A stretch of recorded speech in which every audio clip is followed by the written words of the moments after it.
أو نحو هذا. ولذلك أهل العلم يعني يقولون إن هناك فرقا بين الرواية وبين طلب، لأن بعض طلبة العلم يقولون البخاري روى عن بعض المبتدعة وفلان روى عن بعض الخوارج وفلان كذا. إذا أنتم كيف تضيقون علينا وتقولون لا تجالسوا أهل البدع ولا تطلبوا العلم من أهل البدع؟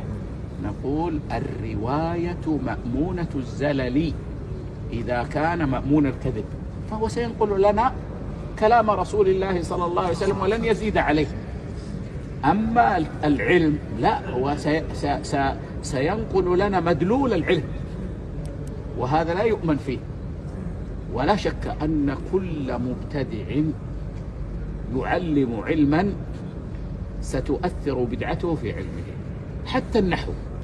حتى النحو إذا كان الذي يقرر العلم مبتدعا سيدخل في النحو بدعته. وإذا ذكرت لكم أن ابن جني وهو من كبار أهل اللغة وهو معتزلي، في جميع الأمثلة في كتاب الخصائص يذكر أمثلة تخدم عقيدة المعتزلة. الله يوفقنا وإياكم.